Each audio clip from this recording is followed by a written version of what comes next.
What's going on, YouTube? This is Ricky J. Happy New Year to you and yours. And to kick off 2024, I have a video right here, right now, of me absolutely disappointed in the UFC, man. And for all you people that do not know, the UFC is coming to my hometown, where I live, where I grew up, Toronto, Ontario, as you see on your screen, Saturday, January 20th. And I just want to say, man, that the price gouging that's going on with this event is a crying shame, okay?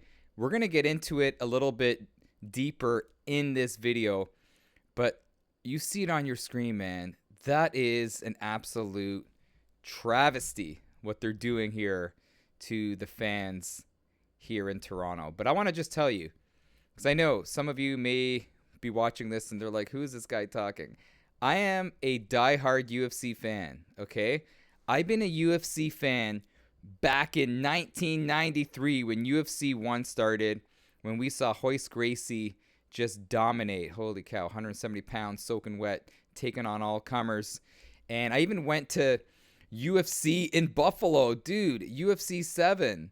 It was called The Brawl in Buffalo. I went to that, and as time has passed, I have spent probably $500 to $1,000 a year on pay-per-views, okay? I'm subscribed to Fight Pass for I don't know how long, what, like 10 years or whatever. My YouTube channel, we touch on the UFC. We haven't been playing the UFC games as much over the years, but I'm a diehard fan and not a cheap guy. And back in 2011, I think it was in 2011, UFC 129 came to Toronto, okay? I spent $600 on my ticket. My brother and I went. I spent $600 on my ticket. I was, 7 rows from the octagon? It was the greatest sporting experience I've ever had, man. 7 rows from the octagon, and it was worth every single penny of the $600. Okay? Now, I just want to tell you, that card was absolutely incredible. Okay, let me just say this real quick. It featured GSP versus Jake Shields, Jose Aldo versus Mark Hominick. Remember when he had that crazy hematoma? And how about the Flying Tooth, Randy Couture, Lyoto Machida? I'll skip this fight. Benson Henderson was on the card. Nate Diaz versus Rory McDonald was on the Spike card. And that was when Rory was just throwing around Diaz like nothing. The crowd was going nuts.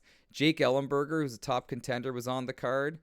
John McDessie, who is a huge fan favorite here in Canada. It was a stacked card. I know it was back in 2011. But now, fast forwarding time, 2024. And these prices are out of this world. To the point where now, like, I'm not going to this event, man. I am not going to break the bank to go to this event. I want to just show you quickly the fight card. So this features Sean Strickland versus Duplessis for the middleweight title. And then you have the women's bantamweight title, Silva versus Pennington. I love Neil Magny, but Neil, you're not worth $7,000, man. I know I could go get the cheap seats, but this card, Arnold Allen, Dominic Reyes, is not like the card from UFC 129, okay?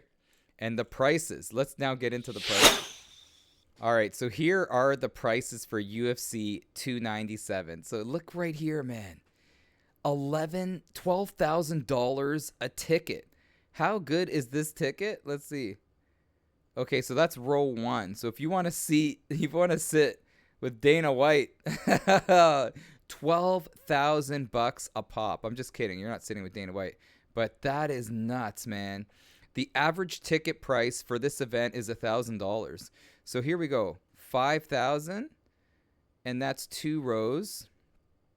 So remember, I was 7 rows back in 2011. So now, wow, to sit where I sat is going to be 5,000 bones.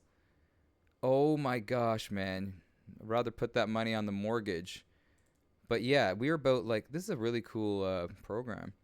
But 5,000. And I know some of you are probably saying like, okay, you went back in 2011. It's 2024. Come on, man. 5,000 a ticket? This is not right. And I am going to say this. And I'm not one to like ruffle feathers, but like I hope it's not sold out. I honestly hope that this event is not sold out, so then the UFC can understand that the true fans, man, can't afford this. You got to lower the prices, man. Let's look up here. So 900, $1,000 over here, but let's just check out the bleeds. And this is at Scotiabank Arena, so it's not a huge arena, but wow, look at that. $694 for the cheap seats.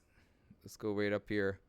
$526 to sit way up in the bleeds. You have a long view to the octagon, but I just feel like it's a crying shame, man, because the people that support UFC and events in general are the hardcore fans, man. You need your hardcore fans. And at this event, like a lot of hardcore fans aren't even going to be here because you can't even afford it. You know? Wait, there was a 10,000 one. What's this one? $2,000. But let me know if you agree. Do you think these prices are fair? Do you think these prices are fair, man? Or am I just a whining Canadian? I really would love to hear your thoughts. In my opinion, I think this is wrong. I think that the UFC hasn't been inside of Toronto, Ontario for a long, long time. And for them to come back and to put prices like this is a mistake. Okay? And they have to switch things up if they want to come back. Because I remember Dana White used to say that Toronto is the Mecca of MMA, and we're not going to be the Mecca if you're putting prices this high.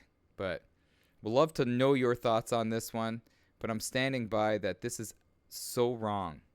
You know, if you want to continue going from city to city, in my personal opinion, and who am I to say? But you know what? YouTube, you could say what you want, man. I'm being honest here. If you want to come back, you got to lower these prices because people are going to catch on after a while. Especially these people here with this fight card not being the best, they're not going to come back, man, after paying all that money. I don't care how hardcore you are. You're not going to come back after paying crazy amounts like this. But anyways, I'll stop rambling. I'll see you guys in the comments. This is Ricky J. Catch ya next time. Take care.